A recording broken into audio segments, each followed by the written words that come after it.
Hello, everyone. So, we continue our journey of the book reading of Atma Anushasan Ki Shakti by Brian Tracy. Sorry, I'm not so कोशिश कर रही हूँ पर रोज़ नहीं कर पाती हूँ अपडेट बट अभी से हम रोज़ एक वीडियो अपडेट करेंगे और रोज़ कॉन्टिन्यूसली रीडिंग करेंगे। थैंक यू कि आप मेरे साथ बने हुए हैं। तो हम थे पेज 75 पे एंड वीर स्टार्टिंग फ्रॉम अपने जीवन की बागडोर थामे। अरस्तु ने लिखा था कि मनुष्य एक उद्देश्यपूर्ण प्राणी है, जिसका अर्थ यह है कि हम लक्ष्य या उद्देश्य से प्रेरित होते हैं। इसीलिए जब आपके पास कोई स्पष्ट लक्ष्य होता है तो आप उस दिशा में हर दिन कार्य करते हैं, तो आप खुश रहते हैं और अपने जीवन के नियंत्रण में महसूस करते हैं।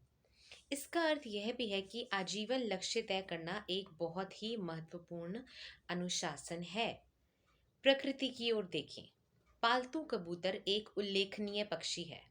इसमें यह अतीन्द्रिय क्षमता होती है कि आप इसे इसके बसेरे से कितनी भी दूर ले जाएं या किसी भी दिशा में ले जाएं, यह दोबारा उड़कर अपने घर पहुंच सकता है। किसी भी पालतू कबूतर को इसके बसेरे से निकालकर एक पिंजरे में रख दें, पिंजरे पर कंबल ढककर एक बक्से में रखें और फिर बक्से को एक बंद ट्रक में रख दें। फिर किसी भी दिशा में 1000 मील दूर चले जाएं और इसके बाद ट्रक से बक्सा बाहर निकालें और कंबल हटाकर कबूतर को पिंजरे से बाहर निकालें तो क्या होगा, देखते हैं। पालतू कबूतर फौरन हवा में उड़ेगा, 3 चक्कर लगाएगा और फिर बिना किसी गलती के 1000 मील दूर स्थित अपने बसेरे की ओर उड़ने लगेगा। दुनिया में यह इकलौता प्राणी है जिसमें यह क्षमता है, सिवाय इंसान के, सिवाय आपके। क्या समझे हम कि एक कबूतर जो होता है उसको अपने घर से कितनी भी दूर बिना बताए उसे किसी भी डायरेक्शन में आप ले जाइए, लेकिन जब आप उसको वापस पिंजरे से बाहर निकालेंगे वो वापस से अपने घर का रास्ता अपने आप ढूंढ लेगा। ऐसी एक्स्ट्राऑर्डिनरी सुपरनैचुरल अतीन्द्रिय पावर इस पक्षी के अलावा किसी और पक्षी के पास नहीं है। वैसे काफ़ी पक्षियों के पास और भी पावर्स होती हैं। आपने कई माइग्रेटरी बर्ड्स के बारे में सुना होगा कि हज़ारों मील का सफ़र तय करके हर साल वो किसी दूसरी कंट्री में आते हैं सर्दियों के मौसम में या गर्मियों के मौसम में, और मौसम चेंज होकर वापस वहीं पे पहुंच जाते हैं। ठीक है, लेकिन हम यानी कि इंसान, हमें ये शक्ति कुदरत ने प्रदान की है। लक्ष्य तक पहुंचने का की यह उल्लेखनीय क्षमता आपके मस्तिष्क में भी है। बस एक महत्वपूर्ण अंतर है, कबूतर सहज बोध से जान जाता है कि उसका घर किस दिशा में है। इसके बाद उसे सीधे उस जगह पहुंचने की क्षमता होती है। इसके विपरीत जब मनुष्य अपने मन में किसी लक्ष्य की प्रोग्रामिंग करता है तो उसे ये यात्रा शुरू करने से पहले यह जानने की ज़रूरत नहीं होती कि वह किधर जाएगा या उस लक्ष्य को कैसे प्राप्त करेगा। क्या बता रहे हैं कि कबूतर को तो पता होता है कि उसका घर कहाँ है, लेकिन मानव मस्तिष्क को ये बताने की भी ज़रूरत नहीं है कि उसको किस रास्ते पे जाना है या क्या करना है। आपको सिर्फ अपना लक्ष्य डिसाइड करना है, उसके बाद ये अपनी प्रोग्रामिंग खुद से शुरू कर लेगा। लेकिन किसी अतीन्द्रिय चमत्कारिक क्षमता के बिना वह बिना किसी गलती के अपने लक्ष्य की दिशा में चलने लगेगा और लक्ष्य भी उसकी ओर चलने लगेगा। इस आश्चर्यजनक तथ्य के बावजूद बहुत से लोग लक्ष्य तय करने से झिझकते हैं। वे कहते हैं, मैं आर्थिक दृष्टि से स्वतंत्र होना तो चाहता हूँ, लेकिन मैं नहीं जानता कि मैं वहां तक कैसे पहुंचूंगा। इसलिए वे आर्थिक सफलता का लक्ष्य ही तय नहीं करते हैं। अच्छी खबर यह है कि आपको यह भी जानने की ज़रूरत नहीं है कि आप मंजिल तक कैसे पहुंचेंगे। आपको तो केवल यह तय करने की ज़रूरत है कि आप क्या प्राप्त करना चाहते हैं। इसके बाद आपके मस्तिष्क का लक्ष्य निर्धारक यंत्र बिना कोई गलती किए आपको मंजिल तक पहुंचने की सही राह दिखा देगा। Isn't it extraordinary? मुझे नहीं पता था, बट ये सब बुक्स पढ़ने और कई ऑडियोज़ भी हैं जिनको सुनने के बाद पता लगा कि सच में हमारा जो ये मस्तिष्क है ये कितना ज़्यादा पावरफुल है। उदाहरण के लिए आप यह तय करते हैं कि आप आदर्श नौकरी खोजने वाले हैं, जिसमें आप अच्छे लोगों के साथ काम करते हैं, जिन्हें आप पसंद करते हैं और जिनका आप सम्मान करते हैं, और आप वहाँ ऐसे काम करते हैं जो चुनौतीपूर्ण भी हैं और आनंददायक भी। आप इसके सटीक विवरण लिखते हैं कि आपका आदर्श पद और आदर्श ऑफिस कैसा होगा, और इसके बाद नौकरी खोजना शुरू करते हैं। कुछ जगहों पर इंटरव्यू देने के बाद अक्सर आप सही समय पर सही जगह पहुंच जाएंगे और खुद को सही कंपनी में सही पद पर पाएंगे। लगभग हर व्यक्ति को कभी कभार यह अनुभव होता है। आप ऐसे संयोग से नहीं होता, बल्कि जानबूझकर कर सकते हैं, बशर्ते आपको पूरी स्पष्टता से मालूम हो कि आप सचमुच क्या चाहते हैं। राइट। कई बार ऐसा होता है ना, हम घर से सोच के जाते हैं मार्केट में कि इस कलर की ड्रेस या इस कलर की वो चीज़ मुझे लेनी है, शायद इस शॉप पे मिल जाएगी, और exactly the same thing you found at the same particular shop. होता है आपके साथ? मेरे साथ कई बार ही हुआ है। बट ये चीज़ यहाँ भी फॉलो होती है, ये तो कमाल की बात है। लक्ष्य प्राप्ति के 7 पायदान। 7 सरल पायदान हैं जिन पर चढ़कर आप तेजी से लक्ष्य तय कर सकते हैं और उन्हें साकार भी कर सकते हैं। लक्ष्य प्राप्त करने की ज़्यादा जटिल जटिल और विस्तृत विधियां भी होती हैं, लेकिन 7 पायदानों की इस विधि से आप पहले से 10 गुना ज़्यादा प्राप्त कर लेंगे और उम्मीद से भी ज़्यादा तेज़ी से प्राप्त करेंगे। सीखें ये पायदान कौन से हैं। पायदान 1, यह तय करें कि आप वास्तव में क्या चाहते हैं। पूरी तरह स्पष्ट रहें। यदि आप अपनी आमदनी बढ़ाना चाहते हैं तो सिर्फ ज्यादा पैसे कमाने का लक्ष्य ना बनाएं, स्पष्ट धनराशि का लक्ष्य बनाएं। That I want 150,000 a month, और 1 लाख रुपीज अ मंथ, और 2 लाख रुपीज अ मंथ, या जितने भी आपको लगता है कि आप कमा सकते हैं, आप में कैपेबिलिटी है। पायदान 2, इसे लिख लें। अलिखित लक्ष्य सिगरेट के धुएं जैसा होता है, यह उड़कर दूर चला जाता है और ओझल हो जाता है। यह अस्पष्ट और अमूर्त होता है, इसमें कोई शक्ति या प्रभाव नहीं होता। दूसरी ओर लिखित लक्ष्य को आप देख सकते हैं, छू सकते हैं, पढ़ सकते हैं, और आवश्यकता पड़ने पर उसमें संशोधन भी कर सकते हैं। कि आपको लगता है कि आपने ये स्टेटमेंट शायद थोड़ी सी गलत लिख दिया है, तो इसको थोड़ा चेंज करना चाहिए। आज ही मैंने अपनी गोल राइटिंग चेंज करी है। जो मैं पहले लिख रही थी, मैंने सारी वर्डिंग बदल दिया है।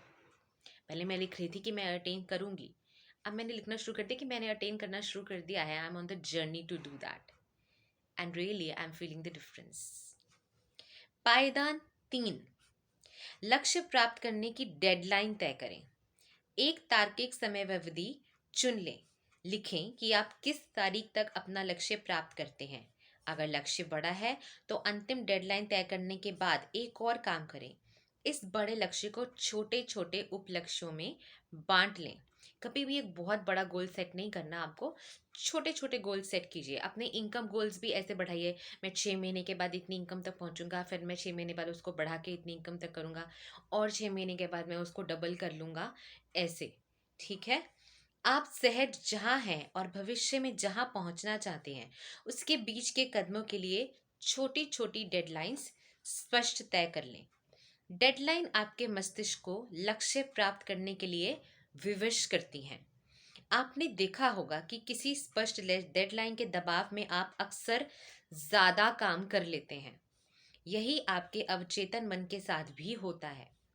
जब आप ये तय कर लेते हैं कि आप किसी निश्चित समय सीमा में कोई लक्ष्य प्राप्त करना चाहते हैं, तो वह भी ज़्यादा तेज़ी और कुशलता से काम करता है। ये तो सबने एक्सपीरियंस किया होगा कि जिस पेपर में 2 दिन की छुट्टी होती है, उसके लिए हम उतनी पढ़ाई नहीं कर पाते जितनी जिसमें छुट्टी नहीं होती उसके लिए पढ़ाई कर लेते हैं। है ना? तो सबको पता है। वैसे ही आपके लक्ष्यों के लिए भी काम करता है।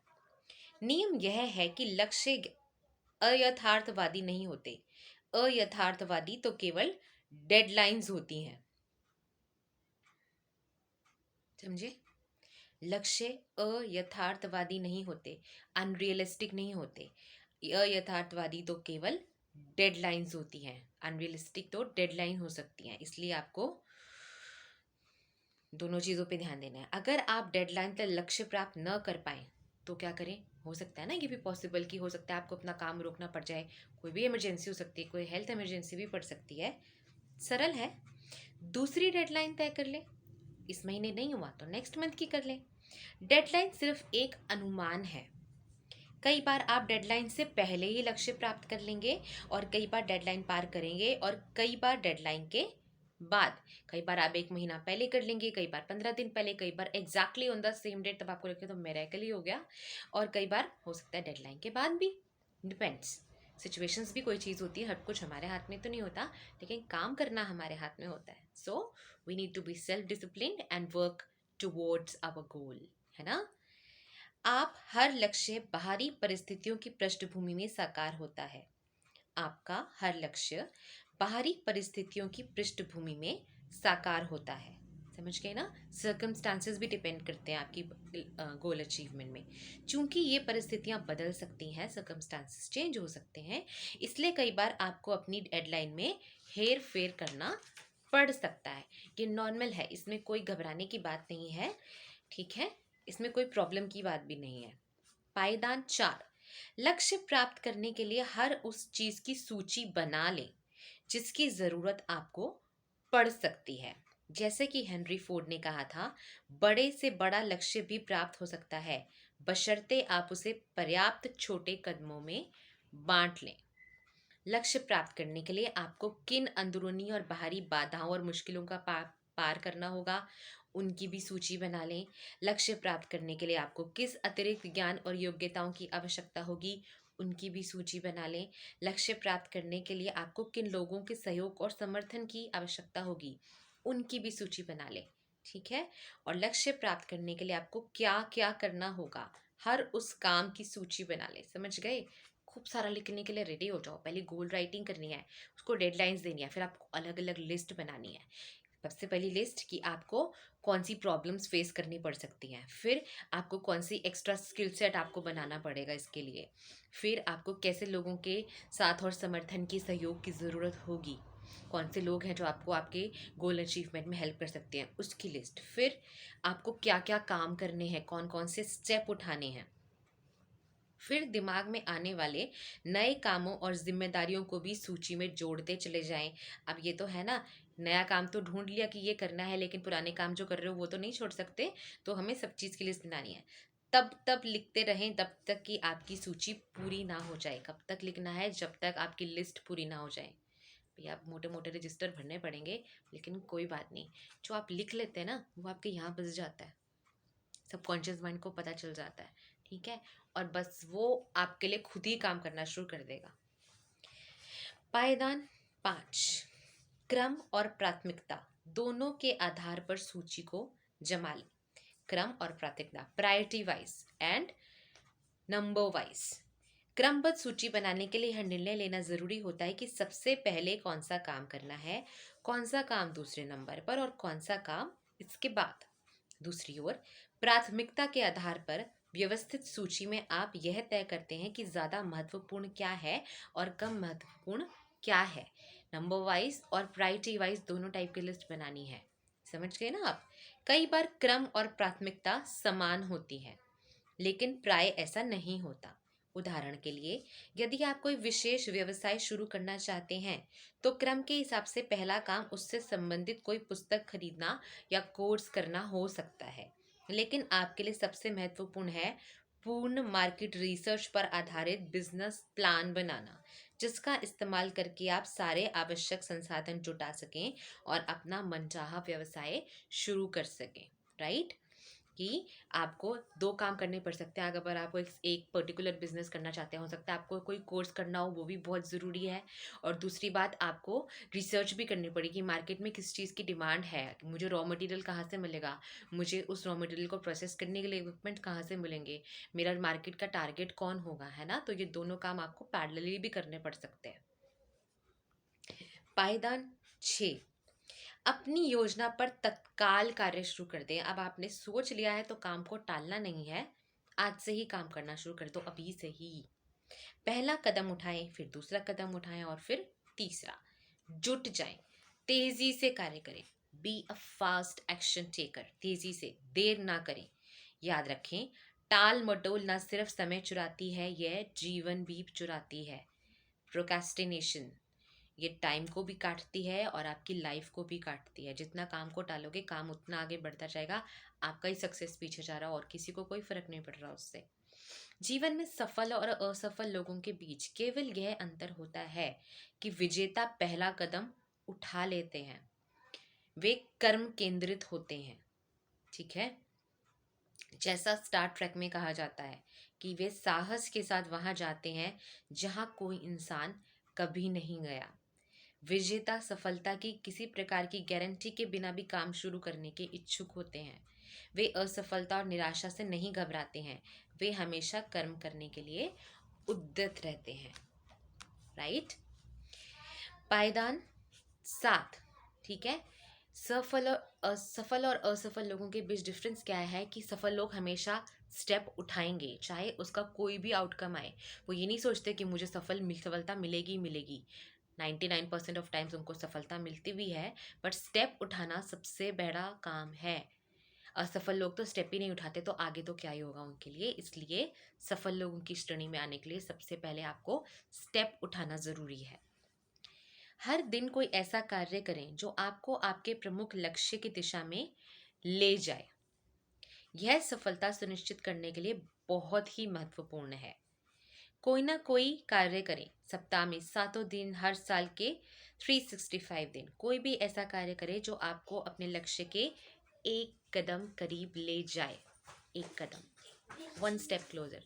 साल के हर दिन वन स्टेप क्लोजर चलेंगे अपने गोल के, तो साल के एंड तक आप 37 टाइम्स इम्प्रूव कर लेंगे अपने आप को, जहाँ से चले थे वहाँ से। राइट, हमने पहले भी पढ़ा था ये। जब आप लक्ष्य की दिशा में हर दिन कदम उठाते हैं तो आप लय में आ जाते हैं। निरंतर आगे बढ़ने की लय और गति से आपको प्रेरणा मिलती है, प्रोत्साहन मिलता है और ऊर्जा मिलती है। जब लय बन जाती है तो लक्ष्य की दिशा में ज़्यादा कदम उठाना आसान हो जाता है। मतलब और कुछ नहीं करना, तो be consistent in your efforts कि इतना काम तो मुझे रोज़ करना ही है। राइट।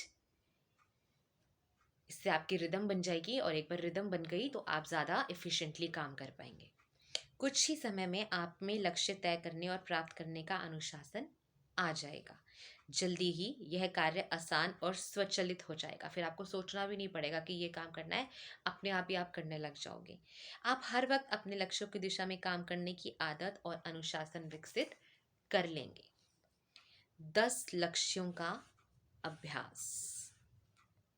यह मेरे द्वारा खोजी गई लक्ष्य प्राप्त करने की बहुत ही सशक्त विधि है। ऑथर ने लिखा है, मैंने नहीं लिखा, बट आपके साथ साथ मैं भी सब कुछ फॉलो करूँगी। मैं इसे दुनिया भर में सिखाता हूँ और हर दिन खुद भी इसका अभ्यास करता हूँ। एक कोरा कागज़ लेकर सबसे ऊपर लक्ष्य शब्द लिखें और आज की तारीख डाल लें। एक कोरा कागज़ लेकर सबसे ऊपर लक्ष्य शब्द लिखें, राइट डाउन गोल, और आज की तारीख डाल लें। आज कौन सी डेट है? 8 फरवरी 2022। फिर 10 लक्ष्य लिख लें जिन्हें आप अगले 1 साल में प्राप्त करना चाहेंगे। आर्थिक, पारिवारिक और स्वास्थ्य संबंधी लक्ष्य लिखने के साथ साथ मकान या कार जैसी व्यक्तिगत संपत्तियों के बारे में भी लिखें। इस बारे में चिंता न करें कि आप इन लक्ष्यों को कैसे प्राप्त करेंगे, बस उन्हें फटाफट लिख डालें। आप चाहें तो 15 लक्ष्य भी लिख सकते हैं, लेकिन कम से कम 10 लक्ष्य लिखना अनिवार्य है। इन्हें 3 से 5 मिनट के भीतर लिख लें। एक लक्ष्य चुन लें। 10 लक्ष्य दिखने के बाद कल्पना करें कि आप अपनी सूची के सभी लक्ष्य प्राप्त कर सकते हैं, बशर्ते आप में प्रबल इच्छा हो और यह इच्छा पर्याप्त लंबे समय तक कायम रहे। यह भी कल्पना करें कि आपके पास जादू की छड़ी है, जिसे लगाकर आप 24 घंटे में अपनी सूची के किसी भी एक लक्ष्य को प्राप्त कर सकते हैं। समझ गए ना क्या करना है? पहले एक हम लिस्ट बनाएंगे अपने गोल्स की, जिसमें 10 to 15 होंगे, मिनिमम 10 ज़रूरी हैं। फटाफट लिख डालो, सोचो मत कि क्या, बस इसमें सब कुछ, अपनी पर्सनल, अपनी प्रोफेशनल, अपने, आपको मकान चाहिए, आपको कार चाहिए, सब कुछ लिख दो इसके अंदर। ठीक है। उसके बाद एक लक्ष्य सोचो कि ये तो मैं एक दिन के अंदर ही कर लूँगा, 24 घंटे के अंदर मैं सफल कर लूँगा, मेरे पास तो आज जादू की छड़ी आ गई है।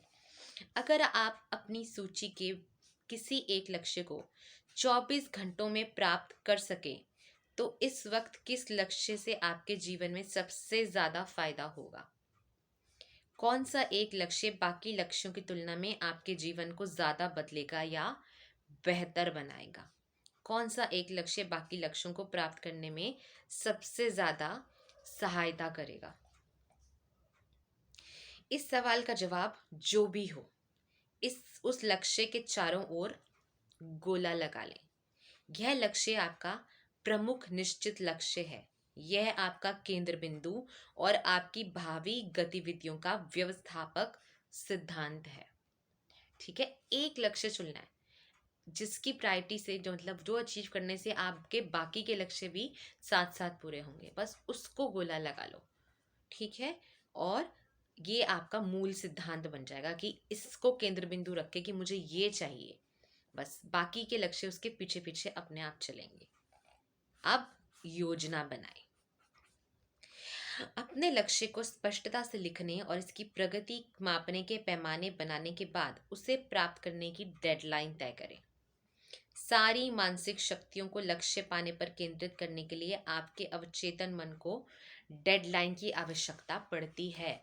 ठीक है, अगर आपका सिर्फ एक ही गोल है कि आपको अपनी इनकम बढ़ानी है, तो बस वही लाइन लिखनी है आपको कि 6 महीने बाद मेरी इनकम इतनी है, इतनी है। ठीक है, और डेडलाइन दे दो उस डेट की, आज 8 फरवरी है, 6 महीने बाद 8 अगस्त तक मेरी इनकम इतनी है। Just that. हर उस चीज की सूची बना ले जो आप अपना लक्ष्य प्राप्त करने के लिए कर सकते हैं। अभी इनकम बढ़ानी है तो काम ज़्यादा करना पड़ेगा, काम ज़्यादा करना है तो टाइम मैनेजमेंट होनी चाहिए, है ना। टाइम मैनेजमेंट के लिए क्या कि सोशल मीडिया पर टाइम वेस्ट नहीं करना, समझ गए। तो आपको सूची बनानी है कि कौन सा काम करना है और कौन सा नहीं करना है, और प्राथमिकता के आधार पर इस सूची को व्यवस्थित कर लें। अब ये तो आपको ही पता है कि आपको कौन सा काम पहले करना है। ठीक है, समझ गए। व्यवस्थित कर लें, लिस्ट अच्छे से चेक कर लें। अपनी योजना के अगले सबसे महत्वपूर्ण या तार्किक कदम को चुनें और उस पर तत्काल कार्य शुरू कर लें। पहला कदम उठा लें। कोई भी काम करें, कुछ भी करें, पहला स्टेप ज़रूर उठाना है। ठीक है, जैसे कि अगर आपको इनकम बढ़ानी है, जैसे कि मैंने अभी बताया, तो सबसे पहले तो आपको अपना एफिशिएंटली टाइम मैनेजमेंट करना होगा, और उसके लिए मोस्ट प्रोबेबली आपको सुबह, अगर आप जल्दी नहीं उठ पाते हैं तो वो उठने की आदत डालनी पड़ेगी। तो ये पहला स्टेप है, आज से शुरू कर दो। ठीक है, कुछ भी करो, कोई तो फर्स्ट स्टेप लाओ, कुछ तो चेंज ट्रांसफॉर्मेशन लेके आओ अपने अंदर, है ना। एक स्टेप ज़रूर उठाना है, राइट, एक स्टेप। उस लक्ष्य पर हर दिन तब तक काम करने का संकल्प करें जब तक वह लक्ष्य प्राप्त ना हो जाए। इस पल के बाद आपके लिए असफलता का विकल्प मौजूद ही नहीं रहता। जब आप यह तय कर लें कि इस एक लक्ष्य से जीवन में सबसे ज़्यादा फायदा हो सकता है और यही आपका प्रमुख निश्चित लक्ष्य है, तो इसके बाद यह संकल्प करें कि आप इस लक्ष्य की दिशा में कड़ी से कड़ी मेहनत करेंगे, ज़्यादा से ज़्यादा समय तक काम करेंगे और इसे प्राप्त करने तक कभी हार नहीं मानेंगे। केवल इसी निर्णय से आपका जीवन बदल जाएगा। बस एक बार डिसाइड कर लो कि करना है। ठीक है, डिसाइड कर लो, करना है, और करना है तो करना ही है। शुरू करने के लिए विचार मंथन करें, ब्रेनस्टॉर्मिंग। यहाँ एक और तकनीक दी जा रही है जिसका उपयोग करके आप अपने सबसे महत्वपूर्ण लक्ष्य को प्राप्त करने की संभावना बहुत अधिक बढ़ा सकते हैं। यह रचनात्मक चिंतन तकनीक जितनी शक्तिशाली है उतनी कोई दूसरी नहीं है। इस विधि से जितने ज़्यादा लोग अमीर बने हैं उतने किसी दूसरे तरीके से नहीं बने हैं। एक और कोरा कागज़ लें, इसमें सबसे ऊपर अपना प्रमुख लिखित लक्ष्य सवाल के रूप में लिखें कि मुझे ये पाना है, इसके लिए मैं क्या कर सकता हूँ। फिर खुद को अनुशासित करके उस सवाल के कम से कम 20 जवाब लिखें। क्वेश्चन भी आपको लिखना है और उसके आंसर भी आपको ही लिखने हैं, खुद से ढूंढ के लिखने हैं अपने दिमाग से। गूगल की हेल्प भी ले सकते हो, कोई बात नहीं, चलता है। उदाहरण के लिए, यदि आप लक्ष्य किसी निश्चित दिनांक तक निश्चित धनराशि कमाना है, जो मैक्सिमम लोगों का होता है, इसलिए एक एग्जाम्पल है, तो आप अपना सवाल इस तरह लिखें, मैं इस निश्चित दिनांक तक x रुपए कैसे कमा सकता हूँ। फिर अनुशासित होकर इस सवाल के 20 जवाब लिखें। विचार मंथन का यह अभ्यास आपके मस्तिष्क को सक्रिय कर देगा, आपकी रचनात्मकता को रचनात्मकता सॉरी को जागृत कर देगा और आपको ऐसे विचार सुझाएगा जिनके बारे में आपने पहले कभी भी सोचा नहीं होगा। आप समझ गए ना, ये आपकी रचनात्मकता यानी कि क्रिएटिविटी को जागृत कर देगा। ठीक है, सोई हुई को उठा देगा और ऐसे ऐसे विचार आएंगे जो आपने कभी सोचे भी नहीं होंगे। अच्छा कि ये मेरे माइंड से ही आ रहे हैं, कि मैं कहीं गूगल तो नहीं बन गया हूँ। Try to do it yourself, Google की हेल्प नहीं लेनी है। आई वाज जोकिंग, ठीक है ना। शुरुआती 5 जवाब आसान होंगे, अगले 5 मुश्किल होंगे और आखिरी 10 जवाब तो इतने ज़्यादा मुश्किल होंगे कि आप कल्पना भी नहीं कर सकते हैं। कम से कम पहली बार में तो नहीं कर सकते। बहरहाल, अनुशासन और इच्छा शक्ति का उपयोग करते हुए इस काम में तब तक जुटे रहें तब तक आप कम से कम 20 जवाब न लिख लें। 20 जवाब लिखने के बाद अपनी सूची को देखें और कोई एक जवाब चुन ले जिसकर आप तत्काल काम शुरू कर देंगे। जब आप अपनी सूची के किसी एक विचार पर काम शुरू कर देते हैं तो इससे आपके अन्य विचार उत्पन्न होते हैं। वो आपको दूसरे जवाबों पर कार्य करने के लिए प्रेरित करते हैं। समझ गए आप टेक्निक क्या है? बहुत बढ़िया टेक्निक है ये, वैसे अगर फॉलो कर सके तो करनी ही चाहिए, क्यों नहीं करेंगे, बिल्कुल करेंगे। तो क्या करना है, आपको एक पेपर लेना है, उस पर अपना क्वेश्चन लिख लो। ठीक है, जो भी आपका लक्ष्य है उसको एक क्वेश्चन की फॉर्म में लिखो, फिर अपने दिमाग से खुद उस क्वेश्चन के आपको 20 जवाब ढूंढने हैं। आपके दिमाग की जो भी क्रिएटिविटी है, जितनी ब्रेनस्टॉर्मिंग कर सकते हो खुद से आपको करनी है और उसके 20 जवाब ढूंढने हैं, ढूंढने ही हैं 20। उसमें से 5 आप बहुत इजीली ढूंढ लोगे, हाँ ये कर लूँगा, ये कर लूँगा, ये कर लूँगा। फिर 5 और थोड़े से मुश्किल होंगे और 10 तो ऐसे होंगे जो आपने सोचे भी नहीं होंगे कि आपके दिमाग से ही निकले हैं या कहीं और से आए हैं। ठीक है, और फिर आपको एक उठा के उसमें से, चाहे जो आप इजीली कर सकते हो वो या आराम आराम से कर सकते हो वो उठा के उस पर काम करना शुरू कर दो। ऐसे करने से क्या होगा, ये आपके दिमाग की प्रोग्रामिंग सेट हो जाएगी कि हाँ इस फील्ड में मुझे काम करना है। वो बाकी के विचारों के लिए, कार्य के लिए वो अपने आप आपको तैयार कर देगा। राइट। कारण और परिणाम का महान नियम। कारण और परिणाम के नियम की सबसे महत्वपूर्ण अवधारणा यह है, विचार कारण है और परिस्थितियां परिणाम है। समझ गए आप? विचार, आपके थॉट्स, जो आप सोचते हैं वैसे ही आपकी परिस्थितियां बन जाती हैं। पॉजिटिव सोचोगे तो पॉजिटिव परिस्थितियों में रखोगे और नेगेटिव सोचोगे तो नेगेटिव परिस्थितियों में रहोगे। तो आप पे डिपेंड करता है ना कि कैसे सोचना है। अब आपके जीवन की परिस्थितियां आपके विचारों का परिणाम हैं। जब आप अपने विचार बदल लेते हैं तो आपका जीवन स्वतः ही बदल जाता है। आपका बाहरी संसार आपके आंतरिक संसार का दर्पण बन जाता है। शायद विचारों के इतिहास में सबसे महान खोज यही है कि आप वही बन जाते हैं जिसके बारे में आप अधिकांश समय सोचते हैं। यही नहीं, जॉन बायले ने कहा था, आप लगातार जिस चीज के बारे में सोचते रहते हैं वो चीज आप उसे पा भी सकते हैं, उसे आप पा ही सकते हैं। ठीक है, अगर कोई चीज़ चाहिए तो सबसे पहला स्टेप क्या है, अपना थॉट प्रोसेस में उस चीज़ को घुसा लो। रोज़ हर समय उसी के बारे में सोचना शुरू कर दो, फिर कहीं ना कहीं से कोई ना कोई मेथड निकलेगा ही कि आपको वो मिल जाएगी। बहुत लोकप्रिय थिंक एंड ग्रो रिच पुस्तक 1939 में पहली बार प्रकाशित हुई थी और आज भी काफ़ी बिक रही है। आपने भी सुनी होगी थिंक एंड ग्रो रिच, 1939 में पब्लिश हुई थी पहली बारी। इसके लेखक नेपोलियन हिल ने कहा था, मनुष्य का मन जितनी कल्पना कर सकता है और जिस पर विश्वास कर सकता है उसे वह प्राप्त भी कर सकता है। जब आप अपने लक्ष्य के बारे में लगातार सोचते हैं और हर दिन उस पर काम करते हैं तो आपके अधिकाधिक मानसिक संसाधन आपको उस लक्ष्य की ओर ले जाने और लक्ष्य को आपकी ओर लाने पर केंद्रित हो जाएंगे। राइट। क्या कहते हैं कि आप जिस बारे में ज़्यादा से ज़्यादा सोचते हो वो चीज़ आपकी तरफ खुद ही अट्रैक्ट होने लगती है, आपकी तरफ आने लगती है। राइट। तो आप अपने गोल के बारे में सोचना शुरू कर दो, आपका थॉट प्रोसेस उस जैसा बना लो तो वो चीज़ अपने आप आपकी तरफ खिंचने लग जाएगी। दैनिक लक्ष्य निर्धारण का अनुशासन आपको शक्तिशाली, उद्देश्यपूर्ण और अजेय बना देगा। दैनिक लक्ष्य निर्धारण, डेली गोल सेटिंग, रोज का 5 गोल लिखो, आज के दिन में ये 5 चीजें मेरे को कंप्लीट करनी है। ये आपकी डिसिप्लिनरी हैबिट बन जाएगी जो आपको शक्तिशाली, स्ट्रॉन्ग, उद्देश्यपूर्ण और अजय विनर, जिसे कोई नहीं हरा सकता, ठीक है, चैंपियन बना देगी।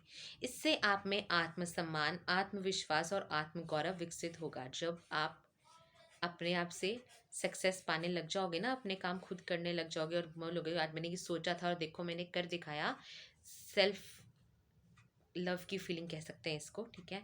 आपकी खुद की सेल्फ रिस्पेक्ट, आपका खुद का सेल्फ कॉन्फिडेंस, आपका खुद का सेल्फ ट्रस्ट, सब कुछ बढ़ने लग जाएगा। जब आप अपने लक्ष्यों की ओर ज़्यादा तेज़ी से बढ़ने लगेंगे तो अंततः एक ऐसा समय आएगा जब दुनिया की कोई भी ताकत आपको नहीं रोक पाएगी।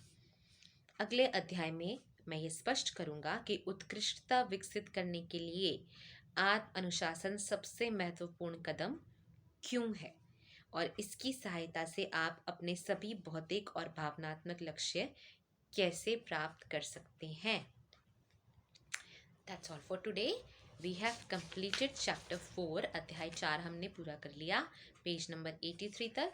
Now will start for chapter 5, अध्याय 5, आत्म अनुशासन और व्यक्तिगत उत्कृष्टता। कल से स्टार्ट करेंगे। Good evening, bye bye, thank you so much for being with me, thank you.